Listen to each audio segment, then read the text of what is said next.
এবার আমরা আলোচনা করব সাইকাস উদ্ভিদের শনাক্তকারী বৈশিষ্ট্য। বৈশিষ্ট্যগুলো আমি বোর্ডে লিখেছি, তারপর তোমাদের একটু বুঝিয়ে দিব। তবে একটু বলে নেই, এই বৈশিষ্ট্যগুলো পরে কিন্তু আমরা অনেক ডিটেলসে পড়ব। সাইকাসের টপিকটা যখন আমরা ডিটেলসে পড়ব, প্রত্যেকটা বৈশিষ্ট্য অনেক বিস্তারিত আলোচনা করা হবে। আপাতত আমরা সবগুলো গুরুত্বপূর্ণ বৈশিষ্ট্য একসাথে সাজিয়ে গুছিয়ে একটু সংক্ষেপে পড়ে নিচ্ছি।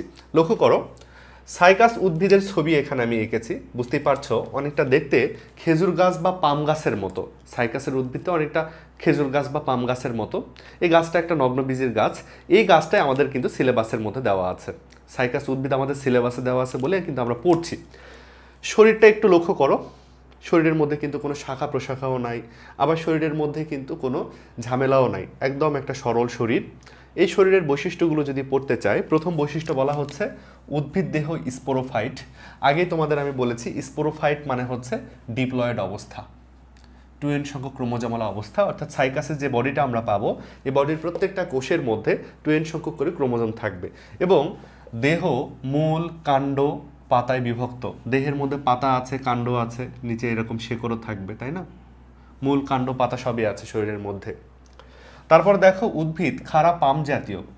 পাম উদ্ভিদ তোমরা দেখেছো, পাম অয়েলের যে গাছ অনেকটা তাল গাছের মতো, তো ওই পাম উদ্ভিদের মতো কিন্তু সাইকাসের চেহারাটা। কচি পাতার সার্সিনেট ভার্নেশন থাকে। এই কথাটা খুবই ইম্পর্টেন্ট, খুবই ইম্পর্টেন্ট। কচি পাতাগুলো কেমনে থাকে জানো? কচি পাতাগুলো কুণ্ডলিত অবস্থায় থাকে। কচি পাতাগুলো এখানে এভাবে কুণ্ডলিত অবস্থায় থাকে। কচি পাতা যদি এভাবে কুণ্ডলিত অবস্থায় থাকে, এই অবস্থাটাকেই কিন্তু বলা হচ্ছে সার্সিনেট ভার্নেশন। তাহলে সাইকাসের কচি পাতা কুণ্ডলিত অবস্থায় আছে, যে অবস্থাটাকে বলছি সার্সিনেট ভার্নেশন। পাতাটা বেশ বড়, অর্থাৎ বৃহৎ। পাতা কিন্তু অনেক বড়। পাতা কিন্তু পক্ষল যৌগিক। পক্ষল মানেই পাতা, যৌগিক মানে কি? দেখো, একটা বোটাতে একটাই পাতা। এরকম পাতাকে কিন্তু বলা হয় সরল পাতা। একটা বোটাতে এরকম অনেক পাতা ধরে আছে।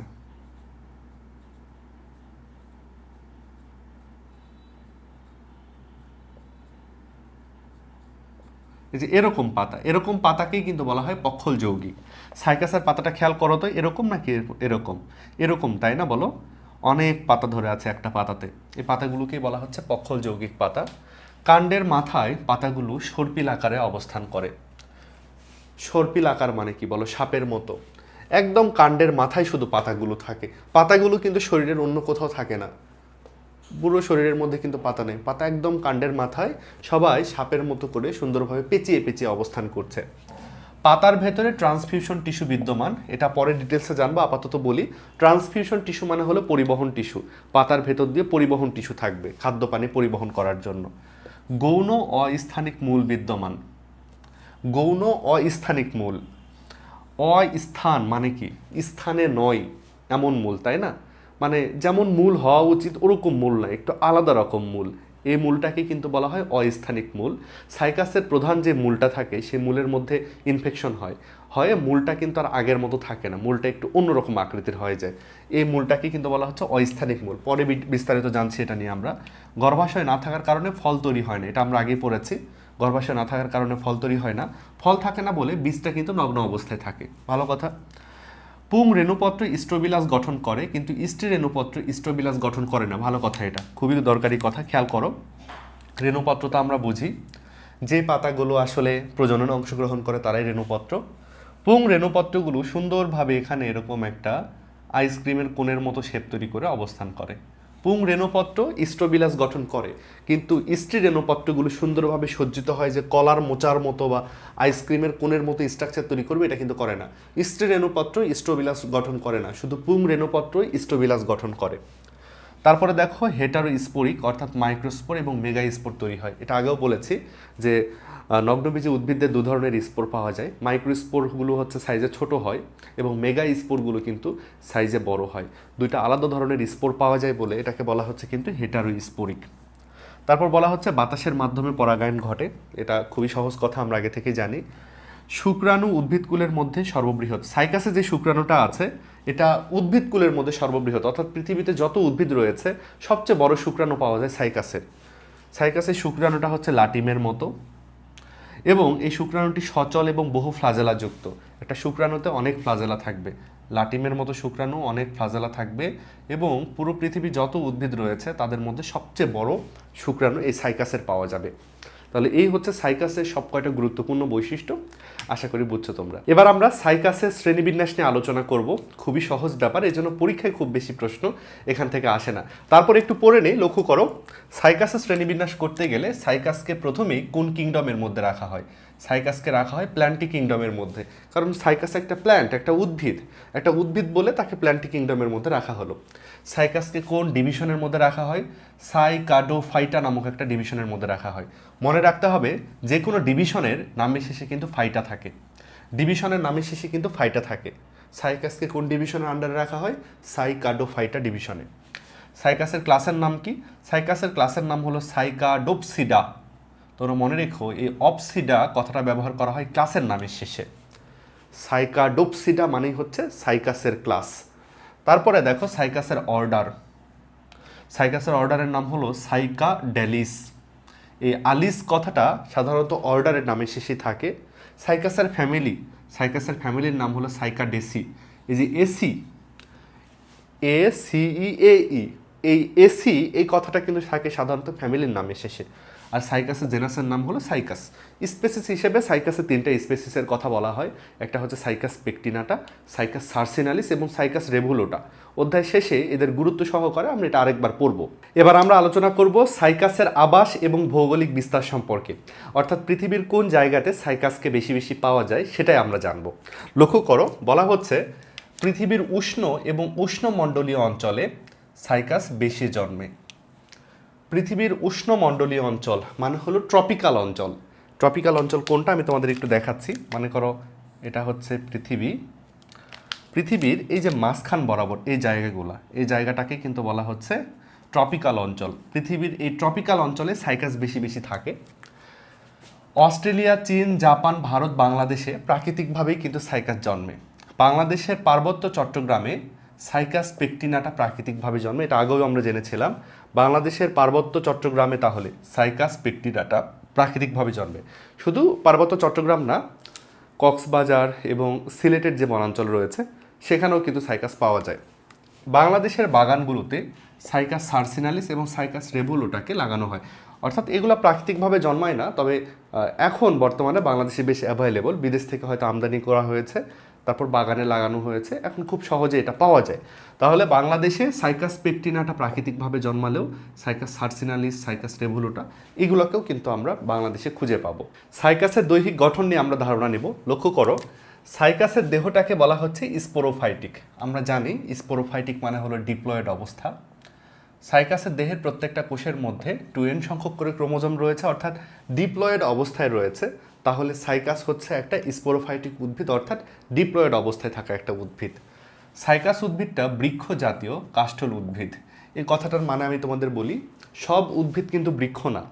যে উদ্ভিদের কাঠ থাকে, যে উদ্ভিদ বেশ শক্তপোক্ত হয়, যে উদ্ভিদ বেশ বড়সড় হয়, তারাই কিন্তু বৃক্ষ। তাহলে সাইকাস কিন্তু শুধু উদ্ভিদই না, এটা বৃক্ষও অনেক বড় হয় এবং সাইকাসের গাছটাও বেশ শক্ত। তাই বলা হচ্ছে সাইকাস হচ্ছে একটা বৃক্ষ জাতীয় কাষ্ঠল উদ্ভিদ। অনেক উদ্ভিদ আছে যারা কিন্তু বৃক্ষ নয়, যেমন ঘাসগুলো কিন্তু শুধু উদ্ভিদ, কিন্তু এরা বৃক্ষ নয়, এদেরকে বলা হয় বিরুৎ। আচ্ছা চলো, এবার আমরা চলে আসি সাইকাসের 2 নম্বর বৈশিষ্ট্যে। দেখতে পাম উদ্ভিদ এবং ফার্নের মতো। সাইকাসের শরীরটা অনেকটা পাম গাছের মতো এবং সাইকাসের পাতাগুলো অনেকটা ফার্নের মতো। ফার্ন মানে কি বলতো? ফার্ন মানে টেরিডোফাইট, ওই ঢেকি শাকটাক এই ধরনের উদ্ভিদ। তো সাইকাসের শরীরটা পাম উদ্ভিদ এবং ফার্নের মতো, এজন্য সাইকাসকে বলা হয় পাম ফার্ন। পাম এবং ফার্ন দুটার মতো বলে এটাকে বলা হচ্ছে পাম ফার্ন। সাইকাসের দেহটা মূল, কাণ্ড এবং পাতায় বিভক্ত। দেহের মধ্যে মূল রয়েছে, কাণ্ড রয়েছে, পাতা রয়েছে। উদ্ভিদটা বহু বর্ষজীবী, অর্থাৎ অনেক দিন বাঁচে, অনেক বছর বাঁচে এবং বৃদ্ধি বেশ মন্থর, অর্থাৎ খুব স্লো বৃদ্ধি পায়। হুটহাট করে অনেক লম্বা হয় যে এরকম না, বড় হতে প্রচণ্ড সময় লাগে। সাইকাস খুব আস্তে আস্তে বড় হয়। এই হচ্ছে সাইকাসের দৈহিক বৈশিষ্ট্য। এবার আমরা আলোচনা করব সাইকাসের মূল সম্পর্কে। সাইকাসের মূল এই টপিক থেকে খ অথবা গ প্রশ্ন পরীক্ষায় আসতে পারে, অর্থাৎ ছোট প্রশ্ন বড় প্রশ্ন দুটাই হতে পারে। কাজে সাইকাসের মূলটা খুব গুরুত্ব দিয়ে আমাদের পড়তে হবে। লক্ষ্য করো, সাইকাস যখন জন্ম নেয়, অর্থাৎ ছোট সাইকাসের গাছের এরকম একটা মূল পাওয়া যায়। মূলটা বেশ মাংসল, বেশ শক্তিশালী। এই মূলটাকে কিন্তু বলা হয় প্রধান মূল। তাহলে সাইকাস যখন জন্ম নেয় তখন তার পাওয়া যায় প্রধান মূল, কিন্তু বলা হচ্ছে কি দেখো তো, সাইকাসের প্রধান মূল ক্ষণস্থায়ী, অর্থাৎ এই প্রধান মূলটা বেশিক্ষণ টেকে না, বেশি দিন টেকে না, এটা নষ্ট হয়ে যায়। এটা নষ্ট হয় কি তৈরি হয়? অস্থানিক গৌণ মূল তৈরি হয়। অস্থানিক গৌণ মূল তৈরি হয়। অস্থান কেন? অস্থান মানে হচ্ছে স্থানে নয় এমন জায়গায়, মানে যেখানে মূল থাকার কথা ওই জায়গায় না, একটু অন্য জায়গায় মূল তৈরি হচ্ছে, এই জন্য বলা হচ্ছে অস্থানিক গৌণ মূল। ব্যাপারটা এরকম হয়, প্রধান মূল নষ্ট হয়ে গেল, এখন এই জায়গা থেকে দেখো এরকম অনেক সরু সরু মূল তৈরি হচ্ছে, এইগুলোর নামই হচ্ছে অস্থানিক গৌণ মূল। মূল তো অনেক নিচে থাকার কথা, মূল তো অনেক শক্তিশালী হওয়ার কথা, ওরকম তো আর হলো না, এখন তো একটু অন্যরকম মূল হয়ে গেল, এটাকেই এই জন্য বলা হচ্ছে অস্থানিক গৌণ মূল। গৌণ মানে দ্বিতীয়, প্রথম যেটা ছিল সেটা হলো প্রধান বা প্রথম, এখন এটা দ্বিতীয় মূল তৈরি হয়ে গেল না, এই জন্য এটাকে কিন্তু আমরা বলছি গৌণ মূল। এখন গৌণ মূলগুলা কি করবে? অনেক গৌণ মূল এরকম মাটির উপরে উঠে আসবে, গৌণ মূল অনেক সময় মাটির উপরে উঠে আসবে, এরকম দেখো, এটা তো মাটি, মাটির উপরে গৌণমূল উঠে এসছে, এই যে বলা হচ্ছে গৌণমূল মাটির উপরে উঠে আসে, এবং গৌণমূল কি করে? দ্যাগ্র শাখা সৃষ্টি করে। এখন এই দ্যাগ্র শব্দটার অর্থ কি? দ্যাগ্র মানে হচ্ছে এবড়ো থেবড়ো বা আঁকাবাঁকা, মানে সমান কোনো শাখা হবে না, একটু এবড়ো থেবড়ো হয়ে যাবে। মূলগুলোকে যদি তোমাদের এঁকে দেখায়, মূলগুলো অনেকটা এরকম হবে, দেখো এরকম মূলগুলোর আকৃতি হয়ে যাবে। মাটির উপরে একটা পিস উঠে এসছে যেটা দেখতে এরকম হচ্ছে, একদম সমান লম্বা এরকম হচ্ছে না, কিন্তু মূলটা এরকম হচ্ছে না, বরং এরকম আঁকাবাঁকা হয়ে যাচ্ছে, এই জিনিসটাকে আমরা বলছি কিন্তু দ্যাগ্র শাখা, এবড়ো থেবড়ো বা আঁকাবাঁকা শাখা তৈরি করছে মূল। এটা বুঝলাম আশা করি। তারপর কি বলা হচ্ছে দেখো, গৌণমূল নস্টক এবং অ্যানাবায়না নামক সায়ানো ব্যাকটেরিয়া দ্বারা আক্রান্ত হয়। এই যে যে মূলগুলা মাটির উপরে উঠে আসলো না, এরা এক ধরনের সায়ানো ব্যাকটেরিয়া দ্বারা আক্রান্ত হয়। সেই সায়ানো ব্যাকটেরিয়ার নাম হচ্ছে নস্টক এবং অ্যানাবায়না। খুবই ভালো করে মনে রাখতে হবে সাইকাসের মূলে কোন ব্যাকটেরিয়া আক্রমণ করে, নস্টক এবং অ্যানাবায়না। নস্টক এবং অ্যানাবায়না এরা কোন ধরনের ব্যাকটেরিয়া? এরা হচ্ছে সায়ানো ব্যাকটেরিয়া। মনে রেখো, সায়ানো ব্যাকটেরিয়া হচ্ছে সেই সকল ব্যাকটেরিয়া যারা সালোক সংশ্লেষণ করতে সক্ষম, অর্থাৎ এরা কিন্তু খাবার তৈরি করতে পারে, সালোক সংশ্লেষণ করতে পারে। তো বলা হচ্ছে এই নস্টক অ্যানাবায়না সাইকাসের খুব বেশি কোনো ক্ষতি করে না, বরং সাইকাসের বেশ কিছু উপকারী করে। আমরা মনে রাখবো যে সকল ব্যাকটেরিয়া বা যে সকল জীব অন্য জীবের উপকার করছে তাদেরকে কিন্তু বলা হয় সিমবায়োটিক। সিমবায়োটিক বাংলায় বললে মিথজীবী। তার মানে সাইকাসের শেকড়ের মধ্যে নস্টক এবং অ্যানাবায়না নামের সায়ানোব্যাকটেরিয়া আক্রমণ করে, যারা কোন ধরনের ব্যাকটেরিয়া? সিমবায়োটিক বা মিথজীবী ব্যাকটেরিয়া। এরা আসলে সাইকাসের খুব বেশি ক্ষতি করে না, তবে একটা চেঞ্জ করে ফেলে, একটা পরিবর্তন করাই ফেলে সাইকাসের শেকড়ের। এদের আক্রমণের কারণে সাইকাসের শেকড়টা আর আগের মতো থাকে না, সাইকাসের শেকড়টা এখন এরকম হয়ে যায়, দেখো সাইকাসের শেকড়টা মাটির উপরে এরকম দেখায় অনেকটা, সাইকাসের শেকড়টা অনেকটা এরকম দেখায়, দেখো এবড়ো থেবড়ো হয়ে গেছে, সাইকাসের শেকড়টা মাটির উপর উঠে এসছে, যেটার আকৃতি অনেকটা এবড়ো থেবড়ো এরকম আকৃতি হয়ে গেছে, শেকড়টাকে এখন এরকম দেখাচ্ছে। নস্টক এবং অ্যানাবায়না নামের সায়ানোব্যাকটেরিয়ার আক্রমণের ফলে সাইকাসের শেকড়টা আরও বেশি এবড়ো থেবড়ো হয়ে যায়। তখন এই শেকড়গুলোকে দেখাও সামুদ্রিক প্রবালের মতো দেখায়। সামুদ্রিক প্রবাল মানে কিন্তু কোরাল, তোমরা মনে হয় জানো এটা, সামুদ্রিক প্রবালের মতো দেখায়। সামুদ্রিক প্রবাল চেনো তোমরা? সাগরে অনেক সময় দেখবে যে এবড়ো থেবড়ো কিছু পাথর পাওয়া যায়, ওই এবড়ো থেবড়ো পাথরগুলোই কিন্তু হচ্ছে কোরাল বা প্রবাল। বিশেষ করে সেন্ট মার্টিন গেলে দেখা যায়, সেন্ট মার্টিনের দ্বীপের চারপাশে বেশ পাথরখণ্ড পড়ে থাকে, যে পাথরখণ্ডগুলো খুব এবড়ো থেবড়ো, ওই পাথরখণ্ডগুলাই হচ্ছে সামুদ্রিক কোরাল বা সামুদ্রিক প্রবাল। ওই পাথরগুলো আসলে তৈরি হয় নিডারিয়া পর্বের প্রাণীদের শরীর থেকে নিঃসৃত রস দিয়ে। তো যাই হোক, প্রবাল পাথরের মতো সাইকাসের শেকড়টা আকৃতি ধারণ করে, সাইকাসের শেকড়টাকে প্রবাল পাথরের মতো দেখায়, এজন্য সাইকাসের এই শেকড়টাকে বলা হচ্ছে কি কোরালয়েড রুট। মনে রেখো, এই অয়েড মানে হলো মতো, কোরাল মানে প্রবাল, রুট মানে শেকড়, শেকড়টা প্রবালের মতো দেখাচ্ছে বলে কোরালয়েড রুট বলছি আমরা। সাইকাসের শেকড়টা জীবাণু দ্বারা আক্রান্ত হয়ে গেলে, নষ্ট অ্যানাবায়না দ্বারা আক্রান্ত হয়ে গেলে তখন তার আকৃতিটা অনেকটা সামুদ্রিক প্রবালের মতো হয়। এটাকে বলছি আমরা কোরালয়েড রুট, প্রবালের মতো শেকড়। আরও একটা নাম আছে রুট টিউবারকল। রুট টিউবারকল এই শব্দটা কেন ব্যবহার করা হলো লক্ষ্য করো। টিউবার মানে হচ্ছে গুটি বা দানা, কল মানে হলো ছোট। দেখা যায় যে সাইকাসের যেই শেকড়টা সেটা একদম এবড়ো থেবড়ো গুটি গুটি দানা দানা হয়ে গেছে, এই জন্য তাকে রুট টিউবারকলও বলা যেতে পারে। কিন্তু বেশিরভাগ ক্ষেত্রে দেখা যায় কোরালয়েড রুট কাকে বলে এই প্রশ্নটাই বারবার পরীক্ষায় আসে।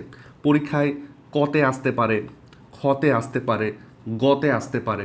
কত বড় প্রশ্ন হলো তার উপর ভিত্তি করে তোমরা উত্তর দিবে। যদি ক প্রশ্ন আসে, 1 নম্বরের প্রশ্ন আসে, এভাবে লিখবে যে সাইকাসের প্রধান মূল নষ্ট হয়ে গেলে তার আকৃতিটা অনেকটা সামুদ্রিক প্রবালের মতো দেখায়, এরকম মূলকেই কোরালয়েড রুট বলে। খতে আসলে তখন তুমি এরকম 3-4টা লাইন লিখে দিবে। গতে আসলে আরও কিছু একটু লিখবে, লিখে একটু ছবি টবি আঁকবে, একে একটা উত্তর দিয়েও দিও। এখান থেকে কিন্তু খুব বেশি প্রশ্ন আসে। সাইকাসের কাণ্ডের ব্যাপারে একটু ছোট্ট আলোচনাটা জেনে নিব। লক্ষ্য করো সাইকাসের কাণ্ড কেমন হয়। সাইকাসের কাণ্ড হয় খাড়া, দেখো দেখতেই পাচ্ছ সোজা খাড়া। স্থূল, স্থূল মানে একটু মোটা, চিকন না, বেশ মোটা সোটা কাণ্ড। কাণ্ডটা বেলনাকার বা সিলিন্ড্রিকাল, তোমরা জানো এটার মানে কি। চোং, বেলুন মানে হচ্ছে চোং, চোঙের মতো। তোমরা ফিজিক্সে বা ম্যাথে অনেকবার পড়েছ বেলুন। তো যাই হোক, সাইকাসের যে কাণ্ডটা অনেকটা বেলুনের মতো আকৃতির। এবং মোস্ট ইম্পর্টেন্ট কথা হচ্ছে অশাখ, মানে কোনো শাখা থাকে না। সাইকাসের কাণ্ডের মধ্যে কোনো শাখা থাকে না, তবে কাহিনী আছে। যদি কোনো সাইকাসের মাথাটাকে ভেঙে ফেলা হয় অনেক সময়, তাহলে ভাঙা স্থান থেকে একাধিক শাখা তৈরি হতে পারে। বুঝতে পারছো? তাহলে সাইকাসে সাধারণত শাখা থাকে না গায়ের মধ্যে, কিন্তু মূল যে মাথাটা আছে সেটা যদি ভেঙে যায় সেখান থেকে কিছু শাখা তৈরি হতেও পারে, কিন্তু শাখা থাকে না, এটাই বড় কথা। তারপরে দেখো কাণ্ড পত্র মূল দ্বারা আচ্ছাদিত থাকে, এই কথাটার মানে কি। এখানে একটা পাতা ছিল, সাইকাসের পাতা ছিল, পাতা যাই গোড়াটাতে লেগে থাকে এই গোড়াটাকে কিন্তু বলা হয় পত্রমূল। পাতার গোড়াটাকেই বলা হয় কিন্তু পত্রমূল। পাতাটা এখান থেকে খুলে পড়ে যায়, কিন্তু এই পাতার গোড়াটা গাছের মধ্যে আটকেই থাকে, পত্রমূলটা গাছের মধ্যে থাকেই। তাহলে দেখা যাচ্ছে পত্রমূলগুলো সাইকাসের গাটাকে অমসৃণ করেছে। এই পত্রমূলগুলো দাগ তৈরি করেছে, এই দাগগুলোকেই কিন্তু বলা হয় লিফ স্কার। পাতা খুলে পড়ে গেছে, কিন্তু পাতার গোড়াটার কারণে সাইকাসের কাণ্ডের মধ্যে যে দাগগুলো আমরা দেখছি সে দাগটাকে বলা হচ্ছে কিন্তু লিফ স্কার। তাহলে লিফ স্কার রয়েছে, বুঝলাম আমরা আশা করি। কাণ্ডটা লম্বায় কতখানি হতে পারে? 8 থেকে 14 ফুট পর্যন্ত হতে পারে, মানে খুব বেশি বড় না, মানুষের হাইটের চেয়ে একটু বেশি হতে পারে। অনেক জায়গায় তোমরা সাইকাসের গাছ দেখবে দীর্ঘদিন ধরে ছোট্ট হয়ে আছে, খুব একটা বাড়ে না। হয়তো এই 15 ফুট পর্যন্ত 14 ফুট পর্যন্ত যেতে সাইকাসের অনেক দিন সময় লাগে। মিটারেও বলা আছে 2 থেকে 5 মিটার। এগুলো পরীক্ষায় কখনো আসেনি, না পড়লেও চলে হয়তো। কাণ্ডের শীর্ষে একগুচ্ছ পাতা মুকুটের মতো অবস্থান করে, খুব ভালো কথা। পুরো গায়ের মধ্যে কিন্তু কোনো পাতা নাই, পাতাগুলো শুধু একদম কাণ্ডের শীর্ষে রয়েছে, একদম উপরের দিকে, একদম উপরের দিকে শুধু পাতাগুলো রয়েছে, অনেকটা পেঁপে গাছের মতো। পেঁপে গাছে এরকম, বা খেজুর গাছ এরকম, তাল গাছ এরকম, পুরো কাণ্ডতে পাতা নাই, শেষ মাথায় গিয়ে একটু পাতা। এবার আমরা আলোচনা করব সাইকাসের পাতা সম্পর্কে। পাতার ব্যাপারে কিছু টুকটাক এমসিকিউ পরীক্ষায় আসতে পারে। লক্ষ্য করো সাইকাসের আসলে 2 ধরনের পাতা রয়েছে, আমি লিখেছি দেখো। একগুলো পাতাকে বলা হচ্ছে শল্কপত্র বা স্কেল লিভস, আরেকগুলো পাতাকে বলা হচ্ছে পর্ণপত্র বা ফোলিয়েজ লিভস। কোনটা তাহলে শল্কপত্র আর কোনটা পর্ণপত্র, এটা আমাদের একটু বুঝতে হবে। লক্ষ্য করো সাইকাসের যে সাধারণ পাতাটা আছে, এই যে সবুজ রঙের যে পাতাগুলা, এদেরকেই বলা হয় পর্ণপত্র। এই পর্ণ শব্দের মানেই হচ্ছে পাতা, পর্ণ শব্দের মানেই হচ্ছে পাতা, পর্ণপত্র মানে পাতার মতো যে পাতাগুলা সেগুলো আসলে। তারপরে দেখো এখানে শল্কপত্র বলে আরেকটা জিনিস রয়েছে। এই শল্ক শব্দের অর্থ কি? শল্ক শব্দের মানে হচ্ছে আঁশ বা বাকল, আঁশের মতো। এই পাতাগুলো আসলে হবে আঁশের মতো। অর্থাৎ সাইকাসের একদম মাথাতে এই জায়গাতে কিছু বাদামি রঙের অনেকটা জালের মতো পাতা রয়েছে, এই পাতাগুলোকেই বলা হয় শল্কপত্র। শল্কপত্র শুধু সাইকাসের না, আরও বেশ কিছু গাছের পাওয়া যায়। নারিকেল গাছের, খেজুর গাছের বা তাল গাছেরও কিন্তু শল্কপত্র পাওয়া যায়। তোমাদের গ্রামে বাড়ি হলে তোমরা দেখবে নারিকেল গাছের নারিকেল যেই জায়গাতে ধরে, একদম নারিকেল গাছের শীর্ষে দেখবে যে অনেকটা চটের বস্তার মতো এক ধরনের জিনিসপত্র দেখা যায়, ওই জিনিসগুলোকেই বলা হয় শল্কপত্র। একই উপাদান কিন্তু আমরা খেজুর গাছের শীর্ষেও দেখি, তাল গাছের শীর্ষেও দেখি। তোমরা একটু লক্ষ্য করো, তোমাদের যদি গ্রামে বাড়ি হয় অথবা যদি গ্রামে মাঝে মধ্যে যেয়ে থাকো, দেখবে যে গাছের শীর্ষে এক ধরনের বাদামি রঙের বা সোনালি রঙের মশারির মতো বা জালের মতো অথবা চটের বস্তার মতো এক ধরনের জিনিসপত্র দেখা যায়। ওই জিনিসগুলোকেই বলা হয় শল্কপত্র। শল্কপত্র তাহলে সাইকাসেরও রয়েছে, সাইকাসের শল্কপত্রটাও তার কেন্দ্রতে রয়েছে। তাহলে শল্কপত্রের জন্য মনে রাখতে হবে তারা একটু ছোট হয়, তারা বাদামি রঙের হয়, এটা হলো শল্কপত্রের বৈশিষ্ট্য। কিন্তু পর্ণপত্র বা মেন যে পাতাগুলো রয়েছে সেগুলো কেমন হয়, এরা বেশ বড় বড় হয়, সবুজ রঙের হয় এবং পক্ষল যৌগিক হয়। সাইকাসের এই প্রধান পাতাগুলো বেশ বড় বড়, দৈর্ঘ্য দেওয়া আছে দেখো, প্রায় 3 ফুট পর্যন্ত এরা লম্বা হতে পারে। 3 ফুট কিন্তু বেশ বড়, তাই না? 3 ফুট পর্যন্ত লম্বা হতে পারে সাইকাসের এক একটা পাতা। সাইকাসের যে মেন পাতাগুলো রয়েছে সেগুলোকে বলা হয় কি পক্ষল যৌগিক পাতা। পক্ষল যৌগিক এটার অর্থ আমি আগেও বলেছি, আবারও বলবো, একটু পরে আপাতত রেখে দেই। সাইকাসের কচি পাতাগুলো কুণ্ডলিত অবস্থায় থাকে, কচি পাতাগুলো কেন্দ্রতে কুণ্ডলিত অবস্থায় থাকে, এই জিনিসটাকে বলা হচ্ছে সার্সিনেট ভার্নেশন। কচি পাতাটা কুণ্ডলিত অবস্থায় থাকে, এই ঘটনাটাকে বলা হচ্ছে সার্সিনেট ভার্নেশন। সার্সিনেট ভার্নেশন কাকে বলে? কচি পাতা কুণ্ডলিত অবস্থায় থাকলে তাকে বলা হচ্ছে কিন্তু সার্সিনেট ভার্নেশন। তারপরে দেখো পাতা একগুচ্ছ করে তৈরি হয়, দেখো এই কথাটা খুব ইম্পর্টেন্ট। আমরা যে কোনো গাছের দেখবে একটা একটা করে পাতা তৈরি হতে পারে, কিন্তু সাইকাসের পাতায় একগুচ্ছ একসাথে তৈরি হয়, আবার একগুচ্ছ একসাথে ঝরে পড়ে। তৈরিও হয় একগুচ্ছ, মানে অনেকগুলো পাতা একসাথে তৈরি হয়, অনেকগুলো পাতা কিন্তু একসাথেই ঝরে যায়।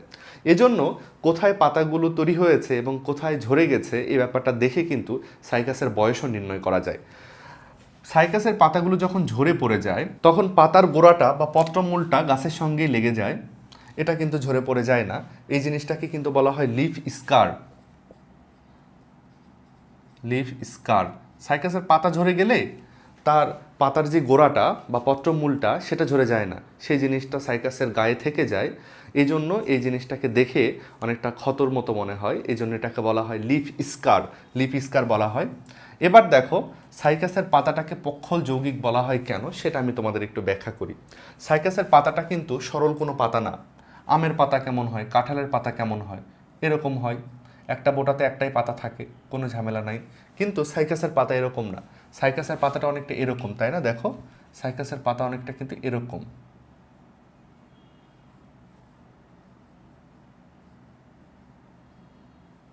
সাইকাসের পাতাটাই অনেকটা এরকম, খেয়াল করে দেখো একটা মূল অক্ষতে অনেকগুলো পাতা ধরে আছে, অনেকগুলো পাতা একটা মূল অক্ষকে ধরে আছে, এই জন্য এটাকে কিন্তু বলা হয় পক্ষল যৌগিক পাতা। এখন যে মূল অক্ষটাতে বিভিন্ন পাতাগুলো লেগে আছে এই মূল অক্ষটাকে বলা হয় র্যাকিস। এটাকে বলা হয় কিন্তু র্যাকিস।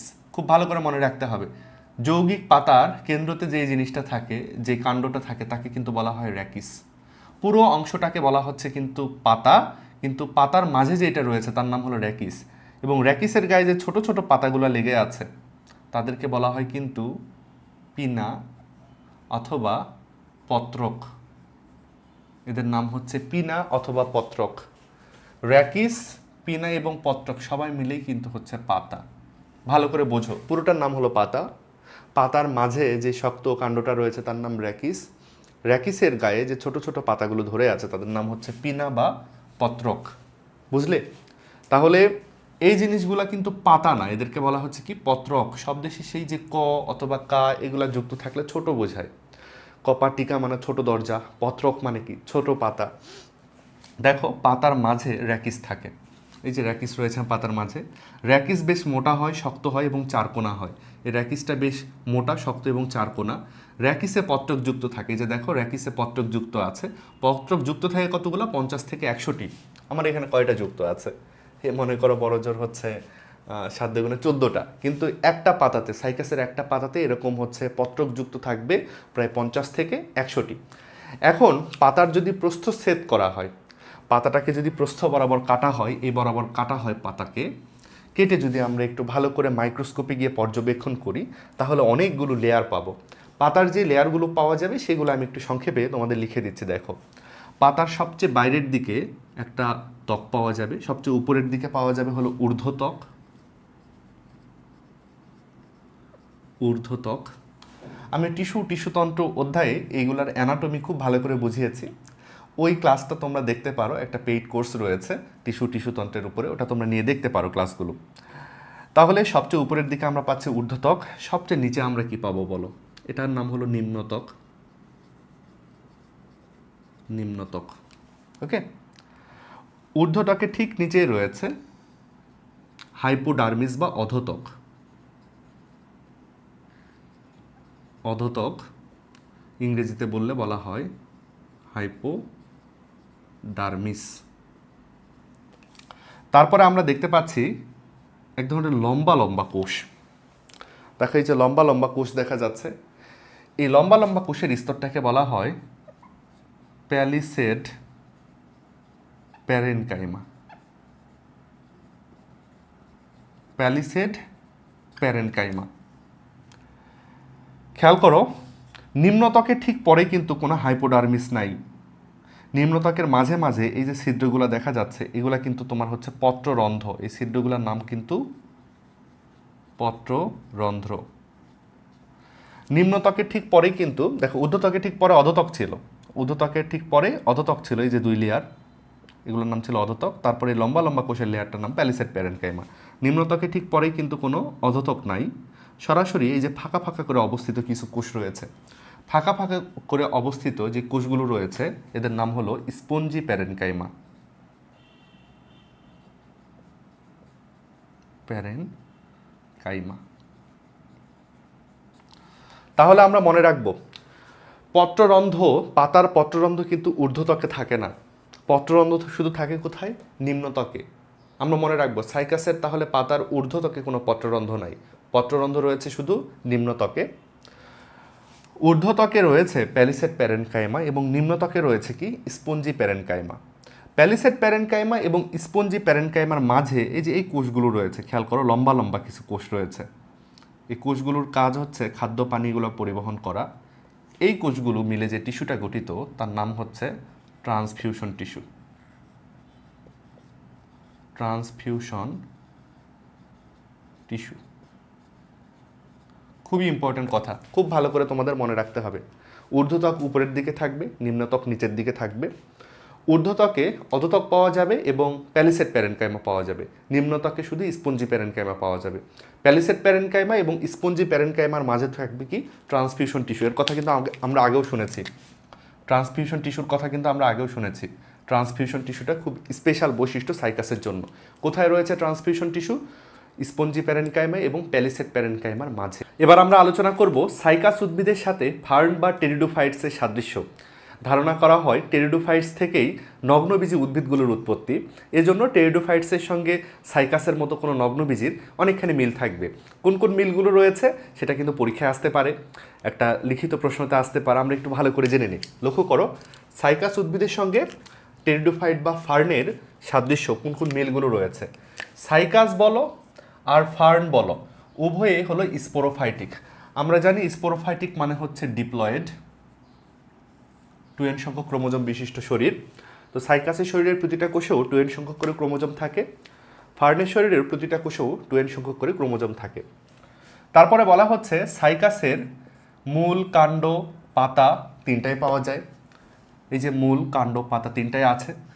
আবার এদিকে ফার্নেরও শরীরের মধ্যে মূল, কাণ্ড, পাতা সবই আছে। আমরা ফার্নের ছবি দেখেছিলাম আগে। উভয়েরই কচি পাতা কুণ্ডলিত অবস্থায় থাকে। সাইকাস এবং ফার্ন উভয়েরই কচি পাতা কুণ্ডলিত অবস্থায় থাকে, যে ঘটনাকে কিন্তু বলা হয় সার্সিনেট ভার্নিশন। সাইকাস এবং ফার্ন উভয়েরই শুক্রাণু বহু ফ্লাজেলাযুক্ত। সাইকাসের শুক্রাণু আমরা দেখেছিলাম প্রচুর ফ্লাজেলা থাকে, অনেক ফ্লাজেলা থাকে, এরকম বহু ফ্লাজেলাযুক্ত শুক্রাণু পাওয়া যায়। উভয়েরই অসম আকৃতির জনুক্রম রয়েছে। উভয়েরই ক্ষেত্রে দেখা যায় যে ডিপ্লয়েড দশাটা তাদের বেশি শক্তিশালী এবং বড়, এবং হ্যাপ্লয়েড দশাটা বেশি দুর্বল এবং ছোট। তার মানে বোঝাই যাচ্ছে যে যৌনুক্রমের দুইটা স্টেজ সমান না, কোনোটা বড় কোনোটা ছোট। এই জন্য বলা হচ্ছে কি অসম আকৃতির যৌনুক্রম। এটা আগে আমরা বুঝেছি। উভয়েরই পরিবহন টিস্যু রয়েছে। আমরা ছবি এঁকেও দেখলাম সাইকাসের শরীরের মধ্যেও পরিবহন টিস্যু রয়েছে, ফার্নের মধ্যেও পরিবহন টিস্যু রয়েছে। উভয়েরই যৌন জনন উগামাস ধরনের। উগামাস ধরনের যৌন জনন বলতে বোঝায় শুক্রাণু যদি সাইজে ছোট হয় এবং সচল হয়, এবং ডিম্বাণু যদি বড় হয় এবং নিশ্চল হয়, তখন এই ধরনের জননকে বলা হয় উগামাস ধরনের জনন। তাহলে দেখো সাইকাসের শুক্রাণু কিন্তু এরকম ছোট, সচল, লেজওয়ালা, ডিম্বাণু কিন্তু বড়, নড়াচড়া করার ক্ষমতাবিহীন। এ ধরনের জননকে কিন্তু বলা হয় উগামাস ধরনের জনন। উভয়েরই ভ্রূণতরী হয়, উভয়েরই ভ্রূণতরী হয়, এটাও আমাদের মনে রাখতে হবে। সাইকাস এবং ফার্ন উভয়েরই ভ্রূণতরী হয়, মানে হচ্ছে শুক্রাণু ডিম্বাণু মিলিত হলে ভ্রূণ হয়, ভ্রূণটা আবার ডেভেলপ হয়, সেখান থেকে একটা পূর্ণাঙ্গ গাছ তৈরি হয়। উভয়েরই আর্কিগোনিয়াম থাকে, এটার অর্থ আমরা জানি। আর্কিগোনিয়ামের মধ্যে ডিম্বাণু অবস্থান করে। সাইকাসের মধ্যেও আর্কিগোনিয়াম পাওয়া যায়, ফার্নের মধ্যেও আর্কিগোনিয়াম পাওয়া যায়। এবার আমরা আলোচনা করব সাইকাস উদ্ভিদ এবং ফার্নের মধ্যে পার্থক্য। আগের টপিকে আমরা জেনেছিলাম সাইকাস এবং ফার্নের মধ্যে সাদৃশ্য বা মিল। এবার আমরা পার্থক্যগুলো আলোচনা করব, একটু সংক্ষেপে দেখে নেই। সাইকাসের ক্ষেত্রে বীজ তৈরি হয়, যদিও ফল থাকে না, তবে বীজ থাকে। তবে ফার্নের মধ্যে কোনো বীজ থাকে না। তারপরে সাইকাসের যে কাণ্ড সেটা সাধারণত স্বাভাবিক একটা কাণ্ড হয়, কিন্তু ফার্নের প্রকৃতপক্ষে কোনো কাণ্ড থাকে না, একটু রূপান্তরিত টাইপের কাণ্ড থাকে, কাণ্ড রূপান্তরিত। তারপর বলা হচ্ছে সাইকাসের পাতার ভেতরে ট্রান্সমিশন টিস্যু থাকে। আমি পাতার প্রস্থচ্ছেদ তোমাদের দেখিয়েছি, পাতার ভেতরে ট্রান্সমিশন টিস্যু থাকে, যেটা ফার্নের মধ্যে নাই। পাতার মধ্যে ট্রান্সফিউশন টিস্যু থাকে না। সাইকাসের ক্ষেত্রে দেখা যায় অ্যানথেরিডিয়াম থাকে। অ্যানথেরিডিয়াম হচ্ছে এমন একটা জায়গা যেই জায়গা থেকে শুক্রাণু তৈরি হয়। অ্যানথেরিডিয়াম হচ্ছে শুক্রাণু তৈরিকারী একটা জায়গা। তারপরেরটা দেখো, সাইকাসের মধ্যে অ্যানথেরিডিয়াম থাকে না, কিন্তু ফার্নের মধ্যে অ্যানথেরিডিয়াম থাকে। অ্যানথেরিডিয়াম একটা জায়গা যেখান থেকে শুক্রাণু তৈরি হয়। ফার্নের আসলে অ্যানথেরিডিয়ামের প্রয়োজন আছে, কিন্তু সাইকাসের অ্যানথেরিডিয়ামের প্রয়োজন নাই। এখানে আসলে থাকে হচ্ছে মাইক্রোস্পোরোফিল, যেখান থেকে শুক্রাণু তৈরি হয়, কিন্তু ফার্নের মাইক্রোস্পোরোফিল নাই, আছে হচ্ছে অ্যানথেরিডিয়াম, যেখান থেকে তার শুক্রাণুটা আসলে তৈরি হবে। সাইকাসের ক্ষেত্রে কোরালয়েড মূল পাওয়া যায়। সাইকাসের মধ্যে কোরালয়েড মূল পাওয়া যায়, আমরা দেখেছি কোরালয়েড মূল কেমন, অনেকটা হচ্ছে এবড়ো থেবড়ো একটা শেকড় পাওয়া যায়, কিন্তু ফার্নের মধ্যে এরকম কোরালয়েড মূল থাকার কোনো চান্স নাই। তারপরে দেখা যাচ্ছে সাইকাসের শুক্রাণু বৃহৎ পোলেন টিউবে তৈরি হয়। ফার্নের ক্ষেত্রে দেখা যাচ্ছে শুক্রাণুটা ক্ষুদ্রাকার, পোলেন টিউবে এটা তৈরি হয় না, এরকম একটা ব্যাপার। ওই আনথেরিডিয়ামের মধ্যে শুক্রাণুটা তৈরি হয়, এই হচ্ছে ঘটনা। তো এই পার্থক্যগুলো অনেক অ্যাডভান্স আলোচনা, এগুলো পরীক্ষা নাও আসতে পারে, তবে বইয়ে দেওয়া ছিল তাই পড়াচ্ছি।